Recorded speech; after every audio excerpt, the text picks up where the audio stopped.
मोक्षदा एकादशी व्रत कथा मार्गशीर्ष यानी अगहन शुक्ल पक्ष की एकादशी तिथि को मोक्षदा एकादशी का व्रत रखा जाता है।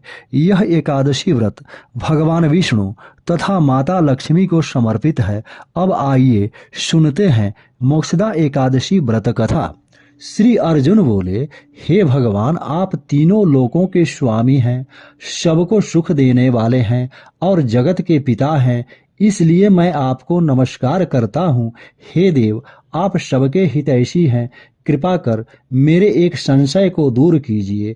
मार्गशीर्ष माह के शुक्ल पक्ष में जो एकादशी होती है उसका नाम क्या है? उस दिन कौन से देवता की पूजा की जाती है और उनकी विधि क्या है? हे भगवान, मेरे इन प्रश्नों का विस्तार सहित उत्तर देकर मेरे संदेह को दूर कीजिए, आपकी बड़ी कृपा होगी। भगवान श्री कृष्ण बोले, हे अर्जुन, तुमने अत्यंत उत्तम प्रश्न किया है, इसलिए तुम्हारा यश संसार में फैलेगा। तुम ध्यान पूर्वक सुनो। मार्गशीर्ष माह के शुक्ल पक्ष की एकादशी अनेकों पापों को नष्ट करने वाली है। यह मोक्षदा के नाम से प्रसिद्ध है। इस दिन श्री दामोदर भगवान की पूजा धूप दीप नैवेद्य आदि से भक्ति पूर्वक करनी चाहिए। हे अर्जुन, अब मैं एक पुराण की कथा कहता हूँ। इस एकादशी के व्रत के पुण्य के प्रभाव से नरक में गए हुए माता पिता पुत्रादि को स्वर्ग की प्राप्ति होती है। इसकी कथा इस प्रकार है, तुम ध्यान पूर्वक सुनो। प्राचीन गोकुल नगर में वैखानस नाम का एक राजा राज करता था। उसके राज्य में चारों वेदों के ज्ञाता ब्राह्मण रहते थे। रात्रि को एक दिन स्वप्न में राजा ने अपने पिता को नरक में पड़ा देखा। उनको स्वप्न में देखकर बड़ा आश्चर्य हुआ और प्रातः काल होते ही वह ब्राह्मणों के सामने अपनी सब स्वप्न कथा कहने लगा। हे ब्राह्मणों, रात्रि को स्वप्न में मैंने अपने पिता को नरक में पड़ा देखा और उन्होंने मुझसे कहा कि हे पुत्र, मैं अब नरक भोग रहा हूँ, मेरी यहाँ से मुक्ति करा दो। जब से मैंने उनके यह वचन सुने हैं तब से मुझे चैन नहीं है। मुझे अब राज सुख ऐश्वर्य हाथी घोड़े धन स्त्री पुत्र आदि कुछ भी सुखदायक प्रतीत नहीं होते हैं। अब मैं क्या करूं, कहाँ जाऊं? इस दुख के कारण मेरा शरीर तप रहा है। आप लोग मुझे किसी प्रकार का तप दान व्रत आदि बतावें जिससे मेरे पिता को मुक्ति प्राप्त हो। राजा के ऐसे वचनों को सुनकर ब्राह्मण बोले, हे राजन, यहाँ से करीब ही वर्तमान भूत भविष्य के ज्ञाता एक पर्वत नाम के मुनि हैं।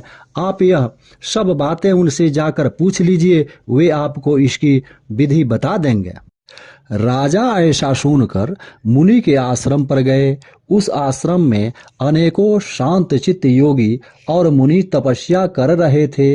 उस समय चारों वेदों के ज्ञाता पर्वत मुनि दूसरे ब्राह्मणों के साथ बैठे थे। राजा ने जाकर उनको साष्टांग प्रणाम किया। पर्वत मुनि ने उनसे राज्य की सातों अंगों की कुशल क्षेम पूछी।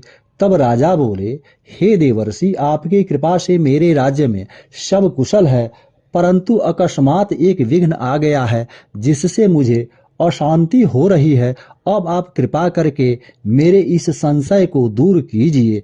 ऐसा सुनकर पर्वत मुनि ने एक मुहूर्त के लिए नेत्र बंद कर लिए और भूत भविष्य को विचारने लगे। फिर बोले, हे राजन, मैंने योग बल के द्वारा तुम्हारे पिता के समस्त कुकर्मों का ज्ञान प्राप्त कर लिया है।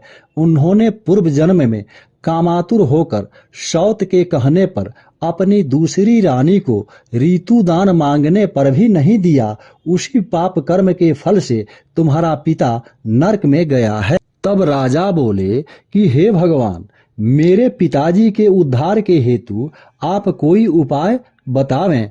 तब पर्वत मुनि बोले, हे राजन, मार्गशीर्ष यानी अगहन मास के शुक्ल पक्ष में जो एकादशी होती है उस एकादशी को आप उपवास करें और उस उपवास के पुण्य को अपने पिता को संकल्प छोड़ दें।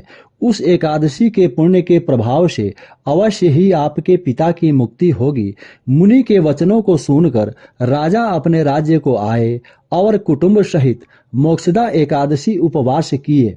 उस उपवास के पुण्य को राजा ने अपने पिता को दे दिया, अर्थात संकल्प छोड़ दिए। उस पुण्य के प्रभाव से राजा के पिता को मुक्ति मिली और स्वर्ग में जाते हुए अपने पुत्र से बोले, हे पुत्र, तेरा कल्याण हो। यह कहकर स्वर्ग चले गए। मार्गशीर्ष माह के शुक्ल पक्ष की मोक्षदा एकादशी को जो व्रत करते हैं उनके समस्त पाप नष्ट हो जाते हैं और अंत में स्वर्ग लोक को जाते हैं। इस व्रत से बढ़कर मोक्ष देने वाला दूसरा कोई भी व्रत नहीं है। इस कथा को सुनने व पढ़ने से वाजपेय यज्ञ का फल मिलता है। यह व्रत मोक्ष देने वाला चिंतामणि के समान है। इसी तरह की पौराणिक कथाएं सुनने के लिए इस चैनल को सब्सक्राइब करें और बेल आइकन जरूर दबाएं।